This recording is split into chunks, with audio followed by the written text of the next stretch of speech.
চট্টগ্রাম 2019 সালের 2 নম্বর অঙ্কটি হচ্ছে উজয়ন কোম্পানি লিমিটেডের অনুমোদিত মূলধন প্রতিটি 10 টাকা করে 2 লাখ টাকার যা 20,000 শেয়ারে বিভক্ত। অর্থাৎ অনুমোদিত মূলধন প্রতিষ্ঠানের হচ্ছে 2 লাখ টাকা, প্রতিটা শেয়ারের দাম হচ্ছে 10 টাকা, তার টোটাল শেয়ার সংখ্যা হচ্ছে অনুমোদিত শেয়ার সংখ্যা 20,000 শেয়ার। এখানে একটা রেয়ামেল দেয়া আছে এই প্রতিষ্ঠানের, এখানে কিছু সমন্বয় দেয়া আছে প্রতিষ্ঠানের। প্রথম প্রশ্ন ক, বিক্রিত পণ্যের ব্যয় নির্ণয় করো। তো প্রথমে আমরা একটু স্ট্রাকচারটা দেখে নিই যে কিভাবে বিক্রিত পণ্যের ব্যয় বের করতে হয়। দেখো, বিক্রিত পণ্যের ব্যয় হচ্ছে প্রারম্ভিক মজুত পণ্য, নেট ক্রয়, প্রত্যক্ষ পরিচালন ব্যয় অর্থাৎ ক্রয় ও উৎপাদন সম্পর্কিত ব্যয়। এই তিনটা হিসাব যোগ করে সমাপনী মজুত পণ্য বিয়োগ করলে যা পাওয়া যায় তাই হচ্ছে বিক্রিত পণ্যের ব্যয়। ওকে, তো আমরা সলিউশনে যাই। বিক্রিত পণ্যের ব্যয়ের পরিমাণ নির্ণয় প্রথমেই হচ্ছে প্রারম্ভিক মজুত পণ্য, তারপরে নিট ক্রয়, তারপর হচ্ছে অন্যান্য প্রত্যক্ষ খরচ, ক্রয় ও উৎপাদন সম্পর্কিত ব্যয়, তিনটি যোগ করে সমাপনী মজুত পণ্য মাইনাস করতে হবে। তো প্রথমে আমরা খুঁজি প্রারম্ভিক মজুত পণ্য কোথায় আছে। অঙ্কের রেয়ামিলটা একটু ফলো করো। দেখো, এই যে প্রারম্ভিক মজুত পণ্য আছে সেটা লিখব 50,000 টাকা। প্রারম্ভিক মজুত পণ্য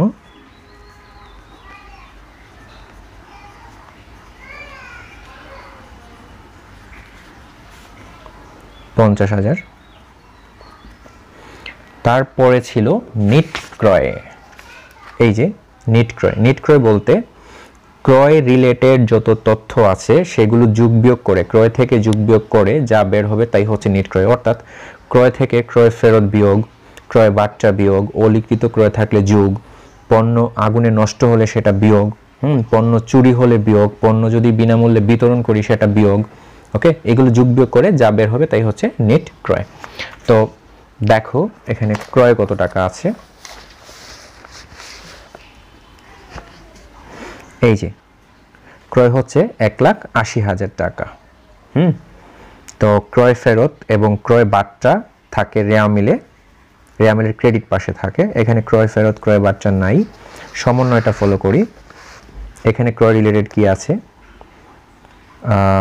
হ্যাঁ, এই যে 10,000 টাকার আগুনে বিনষ্ট পণ্য, আগুনে বিনষ্ট পণ্য আছে 10,000 পণ্য, অর্থাৎ ক্রয়কৃত পণ্য 10,000 টাকার নষ্ট হয়ে গেছে, আগুনে বিনষ্ট হয়ে গেছে।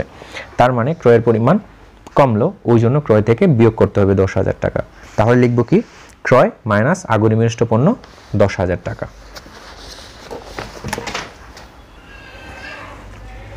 ক্রয়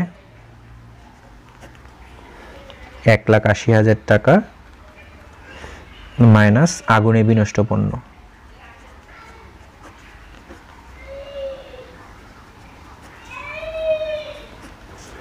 10,000 বিয়োগ করলে হয় 1,70,000 টাকা। তারপর দেখব ক্রয় সম্পর্কিত বা উৎপাদন সম্পর্কিত ব্যয় কি কি আছে। তো আমরা জানি ক্রয় সম্পর্কিত উৎপাদন সম্পর্কিত ব্যয়গুলো হচ্ছে যে মজুরি, তারপর ক্রয় পরিবহন, জাহাজ ভাড়া, আমদানি শুল্ক ইত্যাদি। ওকে, তো দেখি এগুলোর মধ্যে কি কি আছে। এই একটি মজুরি, সাথে সাথে দেখবা যে মজুরির সাথে কোনো কাজ আছে কিনা, অর্থাৎ সমন্বয় আছে কিনা। মজুরি বকেয়া বা অগ্রিম থাকতে পারে, নাই, শুধু একটি হিসাবই আছে, সেটি হচ্ছে মজুরি। মজুরি হচ্ছে 5,000 টাকা।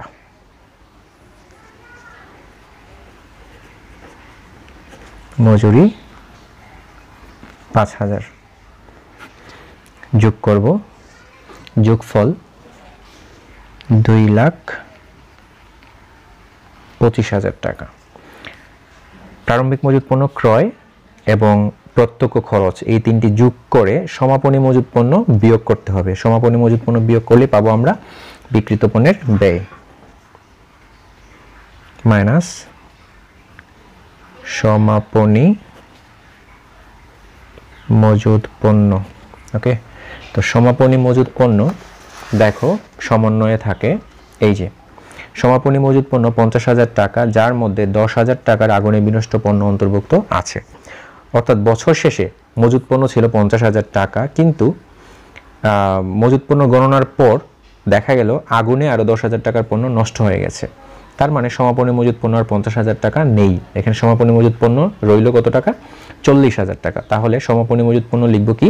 50,000 মাইনাস 10,000 অর্থাৎ 40,000 টাকা। সমাপনী মজুদ পণ্য ব্র্যাকেটে দিয়ে দিই 50,000 মাইনাস 10,000 থাকলো 40,000 টাকার। এই 2,25,000 থেকে 40,000 টাকা বিয়োগ করতে হবে। বিয়োগ করার পর যা থাকবে সেটি হচ্ছে 1,85,000 টাকা। সেটি হচ্ছে বিক্রিত পণ্যের ব্যয়। ওকে, তো ক নম্বর প্রশ্ন কমপ্লিট। এবার আসি খ নম্বর প্রশ্নে। খ নম্বর প্রশ্নটি হচ্ছে নিট মুনাফা 5,000 টাকা ধরে সংরক্ষিত আয় বিবরণী প্রস্তুত করো। ওকে, তো আমরা একটা সংরক্ষিত আয় বিবরণী প্রস্তুত করব। তার আগে আমাকে সংরক্ষিত আয় বিবরণীর স্ট্রাকচারটা দেখতে হবে। দেখতে পাচ্ছ সংরক্ষিত আয় বিবরণীর স্ট্রাকচার। সংরক্ষিত আয় বিবরণীটা সমাপ্ত বছরের জন্য হয়।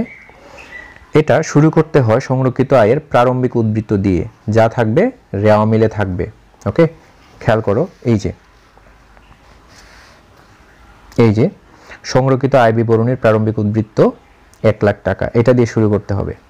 ওকে, তারপর এর সাথে কিছু বিষয় যোগ করতে হবে এবং কিছু বিষয় বিয়োগ করতে হবে। করার পর যে রেজাল্ট আসবে সেটা হচ্ছে সংরক্ষিত আয়ের সমাপনী উদ্বৃত্ত। ওকে, এবার কি কি যোগ করতে হবে খেয়াল করো। চলতি বছরের মুনাফা বলতে যে বিশদ আয় বিবরণী করার পর যে মুনাফাটা বের হবে সেটি।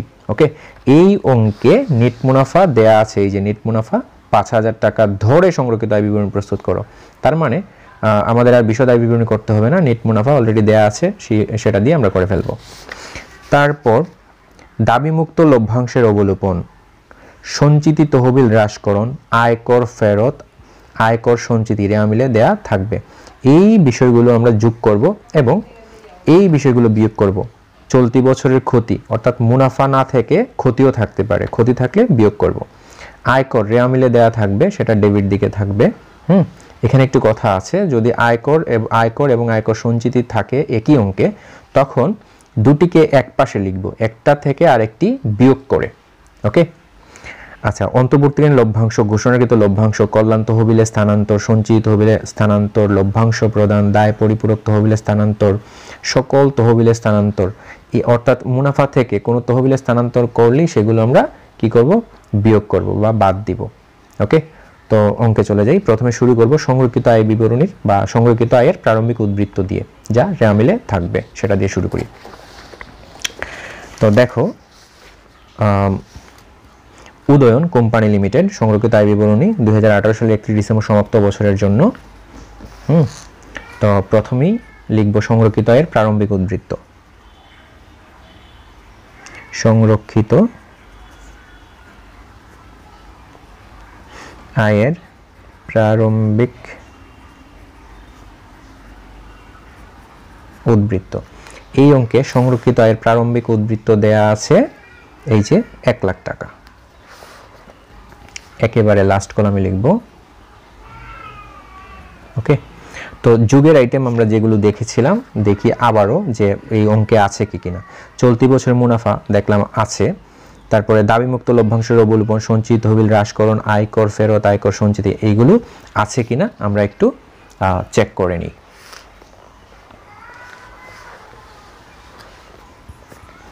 নিট মুনাফা একটি আছে যুগের আইটেম, আর দেখি কি আছে এখানে। রেওয়া মিলটা ফলো করো। লভ্যাংশ প্রদান আছে কিনা, লভ্যাংশ প্রদান, আয়কর সঞ্চিতি, এইগুলো আছে কিনা। এখানে নাই।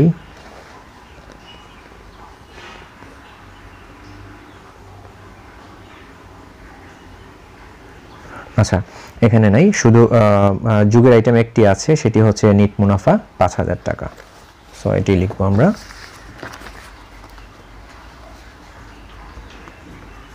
যোগ নেট মুনাফা 5,000 টাকা। প্রশ্নে দেয়া আছে এই যে নেট মুনাফা এত টাকা ধরে, এই যে নেট মুনাফা 5,000 টাকা, 5,000 টাকা ধরে সংরক্ষিত আয় বিবরণী প্রস্তুত করতে হবে। 5,000 টাকা যোগ করলাম 1,05,000 টাকা। এবার বিয়োগের আইটেম,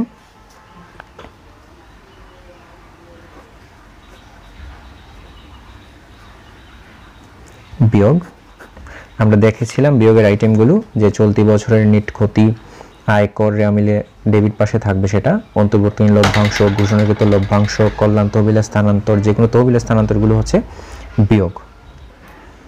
তো দেখি বিয়োগের আইটেমগুলো কি কি আছে।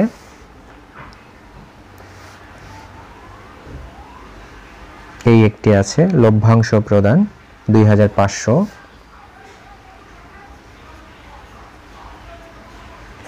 লভ্যাংশ প্রদান 2,500। অনেকগুলো আছে ওই জন্য আমরা 2 নম্বর কলামে লিখতেছি, যদি একটি থাকতো তাহলে লাস্ট কলামে লিখে ফেলতাম। ওকে, এখানে রেওয়ামিলের মধ্যে আর কোনো বিয়োগের আইটেম নাই। এখানে আসি, সমন্বয়ে আসি। সমন্বয়ে আছে 3 নম্বর লভ্যাংশ সমতাকরণ তহবিলে 5,000 টাকা, সঞ্চিত তহবিলে 7,000 টাকা, কর্মচারী ভবিষ্যৎ তহবিলে 2,000 টাকা স্থানান্তর করতে হবে। সেই সবগুলো কিন্তু মুনাফা থেকে স্থানান্তর করতে হবে। আমরা জানি মুনাফা থেকে কোনো তহবিলে স্থানান্তর করা মানেই সেখানে বিয়োগ করতে হবে। আবার শেয়ার মূলধনের উপর 6% লভ্যাংশ ঘোষণা করতে হবে, সেটিও বিয়োগ। ওকে, তো লভ্যাংশ সমতাকরণ তহবিলে স্থানান্তর হচ্ছে 5,000 টাকা।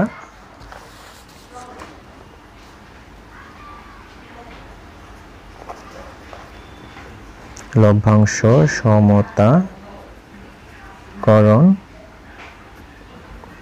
তহবিল স্থানান্তর হচ্ছে 5,000 টাকা। তারপরে হচ্ছে সঞ্চিত তহবিলের স্থানান্তর হচ্ছে 7,000 টাকা।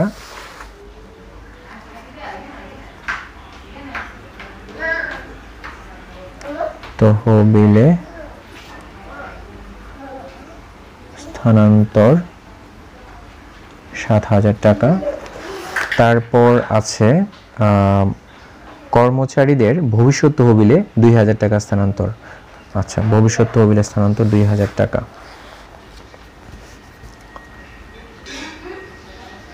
কর্মচারী ভবিষ্যৎ তহবিলে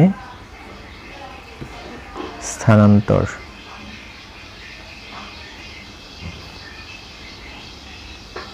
হচ্ছে 2,000 টাকা। তারপর আছে শেয়ার মূলধনের উপর 6% লভ্যাংশ ঘোষণা করতে হবে। শেয়ার মূলধন বলতে আদায়কৃত শেয়ার মূলধন, আদায়কৃত শেয়ার মূলধনের 6%। এখানে খেয়াল করো রেওয়ামিলে একটি শেয়ার মূলধন আছে, এই যে শেয়ার মূলধন, শেয়ার মূলধন হচ্ছে 1,00,000 টাকা। ওই 1,00,000 টাকার উপর 6% ঘোষণাকৃত লভ্যাংশ। ওকে, তো আমরা লিখব ঘোষণাকৃত লভ্যাংশ।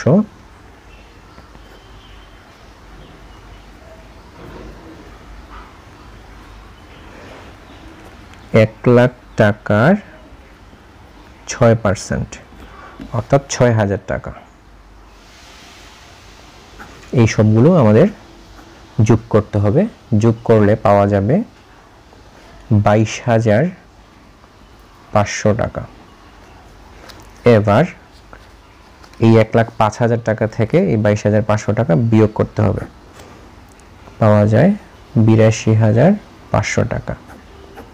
ওকে, এই 82,500 টাকাই হচ্ছে সংরক্ষিত আয় বিবরণীর সমাপনী উদ্বৃত্ত।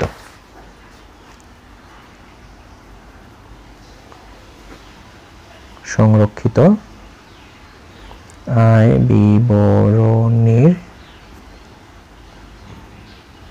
সমাপনী উদ্বৃত্ত। শেষ হলো আমাদের খ নাম্বার প্রশ্ন। এবার আসি গ নাম্বার প্রশ্নে। গ নাম্বার বলা হয়েছে 2018 সালের 31 ডিসেম্বর তারিখে প্রতিষ্ঠানের আর্থিক অবস্থার বিবরণী প্রস্তুত করো। যদি ভিডিওটি তৈরি করে ফেলেছি কিন্তু কোনো কারণবশত ভিডিওটি আসলে রেকর্ড হয়নি, আচ্ছা যাই হোক, সেটি বুঝিয়ে দিচ্ছি আমি। এই যে আর্থিক অবস্থার বিবরণী, ওকে, তো প্রথমে স্ট্রাকচারটা খেয়াল করো। আর্থিক অবস্থার বিবরণী প্রধানত দুটি অংশ থাকে, সেটি হচ্ছে একটি হচ্ছে সম্পদসমূহ, অন্যটি হচ্ছে শেয়ার মালিকানা সত্ত্ব দায় সমূহ। ওকে, তো সম্পদসমূহ আবার চারটি ভাগে বিভক্ত, সেটি হচ্ছে স্থায়ী সম্পদ, বিনিয়োগ, চলতি সম্পদ এবং অসমন্বিত ব্যয়। তো প্রথমেই লিখবো আমরা স্থায়ী সম্পদ। স্থায়ী সম্পদ হচ্ছে এই যে আসবাবপত্র, ভূমি উদাহরণ কোটা, কলকব্জ যন্ত্রপাতি, কারিগরি জ্ঞান, ইজারা সম্পত্তি, সুনাম, ট্রেডমার্ক, প্যাটেন্ট, তারপর লাইসেন্স, গ্রন্থস্বত্ব বা কপিরাইট। আচ্ছা, এইগুলো হচ্ছে স্থায়ী সম্পদ। এই অঙ্কে স্থায়ী সম্পদ একটি আছে, সেটি হচ্ছে আসবাবপত্র। এই যে আসবাবপত্র 1,60,000 টাকা, এবং এর সাথে একটা সমন্বয় আছে, এই যে আসবাবপত্রের উপর 5% অবচয় ধার্য করতে হবে। তো স্থায়ী সম্পদে আমরা এভাবে লিখব যে আসবাবপত্র 1,60,000 টাকা মাইনাস পুঞ্জীভূত অবচয়। হ্যাঁ, মানে অবচয়টাই, অবচয় জাবেদা হচ্ছে অবচয় ডেবিট, পুঞ্জীভূত অবচয় ক্রেডিট। আমরা উল্টোটা লিখব, অবচয়টা বিয়োগ করব, তো পুঞ্জীভূত অবচয় লিখব। এই 1,60,000 টাকার 5% 8,000 টাকা, টোটাল হচ্ছে 1,52,000 টাকা। তো স্থায়ী সম্পদ কমপ্লিট এই অঙ্কের। তারপরে আসি বিনিয়োগ। বিনিয়োগ ওই যে হচ্ছে কি বিনিয়োগ, সিকিউরিটিজ, তারপর কি শেয়ার ক্রয়, এগুলো। তো এই অঙ্কে এই আইটেমগুলো নাই। পরে আসি চলতি সম্পদ। চলতি সম্পদ হচ্ছে এইগুলো। হ্যাঁ, আমরা জানি নগদ, ব্যাংক, প্রাপ্য হিসাব, প্রাপ্য বিল, তারপর সমাপনী মজুত পণ্য, বকেয়া, অগ্রিম খরচ, এগুলো হচ্ছে কি চলতি সম্পদ। তো এই অঙ্কে কি কি আছে ফলো করো একটু। নগদ, ব্যাংক, প্রাপ্য হিসাব, এগুলো হচ্ছে কি চলতি সম্পদ। এই যে আমরা লিখলাম নগদ, ব্যাংক, প্রাপ্য হিসাব। তারপর খেয়াল করো এখানে আর কোনো চলতি সম্পদ নাই, এখানে আছে এই যে সমন্বয়ে আছে। সমাপনী মজুত পণ্য 50,000, 10,000 টাকা আগুনে বিনষ্ট পণ্য, তার মানে সমাপনী মজুত পণ্য আছে 40,000 টাকা। আর হচ্ছে এই 10,000 টাকা ক্ষতিপূরণ কে দিবে? বীমা কোম্পানি দিবে। তার মানে প্রতিষ্ঠান বীমা কোম্পানির নিকট 10,000 টাকা পাবে, সেটি হচ্ছে চলতি সম্পদ। তার মানে সমাপনী মজুত পণ্য হবে কত? 50,000 না, 40,000 টাকা। আর বীমা কোম্পানির নিকট দাবি বা বীমা দাবি হবে 10,000 টাকা। দুটি হচ্ছে চলতি সম্পদ। খেয়াল করো সলিউশনটা। সমাপনী মজুত পণ্য হচ্ছে 40,000 টাকা, আর বীমা কোম্পানির নিকট প্রাপ্য হচ্ছে 10,000 টাকা। এই হচ্ছে টোটাল চলতি সম্পদ। হ্যাঁ, পরের স্টেপ হচ্ছে অসমন্বিত ব্যয়। এই অসমন্বিত ব্যয়গুলো এই অঙ্কে নাই, সো এই অঙ্কে এই স্টেপটা লিখতে হবে না। তো টোটাল আমরা চলতি সম্পদ লিখলাম 3,22,500 টাকা, এই দুটি যোগ করে। তারপর স্টেপ হচ্ছে শেয়ার মালিকানা সত্ত্ব দায়সমূহ। ওকে, তো শেয়ার মালিকানা সত্ত্ব দায়সমূহের স্ট্রাকচারটা ফলো করো। প্রথমেই হচ্ছে শেয়ার মূলধন, অনুমোদিত শেয়ার মূলধন। এই যে লিখলাম শেয়ার মূলধন, অনুমোদিত শেয়ার মূলধন। এটা অঙ্কের উপরে থাকে, সাধারণত উপরে থাকে, এই যে লেখা আছে। এই যে অনুমোদিত মূলধন প্রতিটি 10 টাকা করে 2 লাখ টাকার, যা 20,000 শেয়ারে বিভক্ত। তো আমরা লিখলাম অনুমোদিত শেয়ার মূলধন প্রতিটি 10 টাকা করে 20,000 শেয়ার। ওকে, টোটাল হচ্ছে 2 লাখ টাকা। এটা 2 নাম্বার কলামে লিখে ক্লোজ করে দিবা। এটা এই 2 লাখ টাকা কোনো জায়গায় যোগ বিয়োগ হবে না, অর্থাৎ অনুমোদিত মূলধনটা কোনো অ্যামাউন্টের সাথে যোগ বিয়োগ হবে না, সবসময় এখানে ক্লোজ হয়ে যাবে। পরের লাইনটা লিখবো আমরা ইস্যুকৃত, বিলিকৃত ও আদায়কৃত শেয়ার মূলধন। এখানে দেখো অনেকগুলো মূলধন আছে, এই সবগুলো একসাথে লিখে ফেলবা। ওকে, যদি বকেয়া তলব না থাকে, ইস্যুকৃত, বিলিকৃত আর আদায়কৃত লিখলেই চলবে। ওকে, ইস্যুকৃত, বিলিকৃত, আদায়কৃত শেয়ার মূলধন, এটা রেওয়া মিলে থাকবে। এই যে রেওয়া মিলে শেয়ার মূলধন প্রতিটি 10 টাকা করে 10,000 শেয়ার 1 লাখ টাকা। ওকে, এই লিখলাম প্রতিটি 10 টাকা, এই যে প্রতিটি 10 টাকা করে 10,000 শেয়ার, টোটাল হচ্ছে 1 লাখ টাকা। তো গেল শেয়ার মূলধন। পরের স্টেপটা হচ্ছে সঞ্চিতি ও উদ্বৃত্ত। সঞ্চিতি ও উদ্বৃত্ত এর এই আইটেমটা সংরক্ষিত আয়ের বিবরণীর সমাপনী উদ্বৃত্ত, এটা মাস্ট থাকবেই থাকবে। ওকে, আচ্ছা, তো প্রথমে শুরু করব সঞ্চিতি উদ্বৃত্ত, সংরক্ষিত আয়ের সমাপনী উদ্বৃত্ত। এই সঞ্চিত উদ্বৃত্ত, সংরক্ষিত আয়ের সমাপনী উদ্বৃত্ত, এই সমাপনী উদ্বৃত্তটা আমরা বের করেছিলাম খ নাম্বারে। এই যে খ নাম্বারে সংরক্ষিত আয় বিবরণী, সমাপনী উদ্বৃত্ত হচ্ছে 82,500 টাকা, 82,500 টাকা। তারপর যে কাজটা করব, এখানে আর দেখব আর কি কি আছে এই সঞ্চিত উদ্বৃত্তের আইটেমের মধ্যে। এই যে মূলধন সঞ্চিতি, তারপর শেয়ার বাজেয়াপ্ত, শেয়ার অধিহার, অগ্রিম তলব, সিঙ্কিং ফান্ড, পরিপূরক তহবিল, লভ্যাংশ সমতাকরণ তহবিল, এগুলো আছে কিনা আমরা দেখব। এই অঙ্কে খেয়াল করো, এই অঙ্কে এই যে সাধারণ সঞ্চিতি একটি আছে, এই যে সাধারণ সঞ্চিতি আছে, আমরা লিখলাম সাধারণ সঞ্চিতি 10,000 টাকা। এর সাথে একটা কাজ আছে, সেটি হচ্ছে কি সঞ্চিত তহবিলে স্থানান্তর। ফলো করো, এই যে সঞ্চিত তহবিলে 7,000 টাকা স্থানান্তর, লভ্যাংশ সমতাকরণ তহবিলে 5,000, সঞ্চিত তহবিলে 7,000, কর্মচারী ভবিষ্যৎ তহবিলে 2,000 টাকা স্থানান্তর। তার মানে সঞ্চিত তহবিল 7,000 টাকা বাড়লো, ওই জন্য আমরা সঞ্চিত তহবিলের সাথে নতুন 7,000 টাকা যোগ করলাম। টোটাল সঞ্চিত তহবিল হচ্ছে 17,000 টাকা। আর কি আছে এখানের আইটেম, এই যে লভ্যাংশ সমতাকরণ তহবিলের স্থানান্তর 5,000 টাকা, লভ্যাংশ সমতাকরণ তহবিলের স্থানান্তর 5,000 টাকা। এই হচ্ছে সঞ্চিতি ও উদ্বৃত্তের আইটেম। টোটাল হচ্ছে 1,04,500 টাকা। স্ট্রাকচারের ফলো করো, পরের স্টেপটা হচ্ছে দীর্ঘমেয়াদী দায়, ঋণ, ডিবেঞ্চার, সবগুলোই ঋণ। আচ্ছা, এই অঙ্কে একটি ঋণ আছে, এই যে দীর্ঘমেয়াদী ঋণ 90,000 টাকা। সো আমরা পরের স্টেপে লিখব এইভাবে, দীর্ঘমেয়াদী দায় ঋণ 90,000 টাকা। ওকে, পরের স্টেপ আর লিখি নেই, এবার লিখব। পরের স্টেপ হচ্ছে কি চলতি দায় ও ভবিষ্যৎ ব্যবস্থা। আমরা লিখব চলতি দায় ও ভবিষ্যৎ ব্যবস্থা।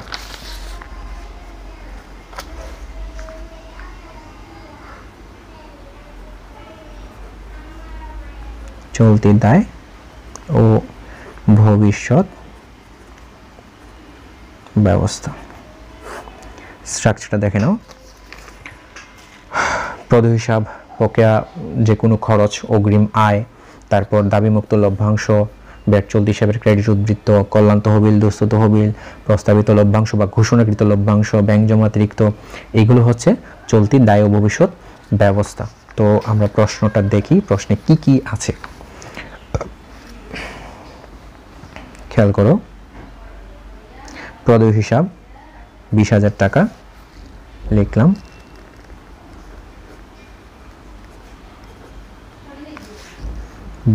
টাকা, অনেকগুলো আছে ওই জন্য আমরা এখানে লিখলাম, 2 নম্বর কলামে লিখলাম।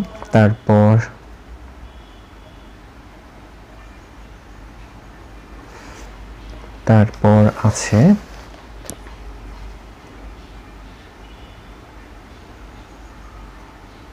কর্মচারীদের ভবিষ্যৎ তহবিলে স্থানান্তর বা কর্মচারীদের ভবিষ্যৎ তহবিল, কর্মচারী ভবিষ্যৎ তহবিল, কর্মচারী ভবিষ্যৎ তহবিল, ভবিষ্যৎ তহবিলের স্থানান্তর হচ্ছে 2,000 টাকা।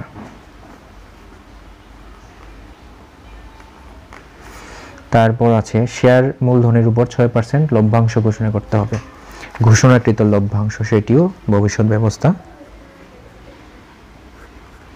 চলতি দায় ভবিষ্যৎ ব্যবস্থা, ঘোষণাকৃত